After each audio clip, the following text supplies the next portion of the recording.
1000 giorni e qualcuno in più da quel 22 ottobre 2017, quando il 57,2% dei veneti andò a votare al referendum per l'autonomia, sostenuto dal 98,1% di sì.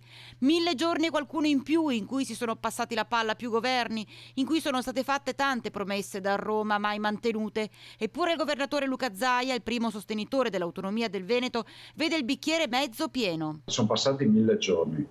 Io penso che siano stati 1000 giorni intensi. Cioè, ovvio, se tu stai lì a guardare la TV e a giudicare Zaia, parlo di qualche politico, non sono intensi, anzi sono anche noiosi perché ti stanchi a stare davanti alla TV. Noi abbiamo lavorato con la delegazione trattante, abbiamo lavorato producendo un sacco di materiale. Dopodiché, guardi, noi siamo pronti alla firma, glielo ripeto, noi non abbiamo altro da fare se non attendere che da Roma ci diano una risposta.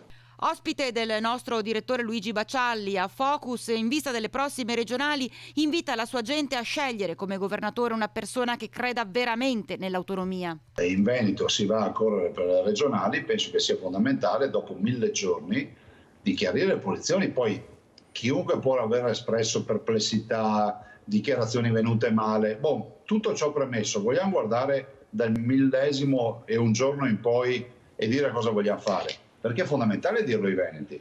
Poi i veneti lo vanno a chiedere al loro governatore come mai non si fa l'autonomia. Allora io penso che sia fondamentale che, in vista anche di un governo del centrodestra, che il centrodestra, in attesa di andare al governo, si esprima chiaramente nero su bianco sull'autonomia. Autonomia non ancora concessa al Veneto, che però si è comportato in maniera totalmente autonoma, ad esempio nella gestione dell'ultima emergenza Covid. Ormai noi anche culturalmente eravamo abituati a un paese centralista.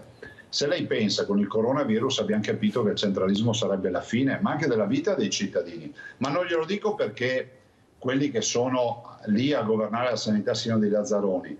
Cioè, la gestione della sanità in una pandemia come questa a livello statale e nazionale sarebbe stata impossibile, perché poi ti trovi a decidere delle cose che sono particolari del tuo territorio, del tuo contesto. Quindi l'autonomia, il coronavirus l'ha letteralmente sdoganata. Dall'altro cosa vuole? Sì, sicuramente è mancata la politica in questi anni, sicuramente abbiamo avuto un sacco di problemi, però abbiamo sempre avuto il popolo. Io non ho mai trovato un popolo demotivato, ho trovato i veneti molto motivati sul fronte dell'autonomia. I veneti, le ripeto, non sono degli idioti, sono persone per bene e per me è una grande soddisfazione.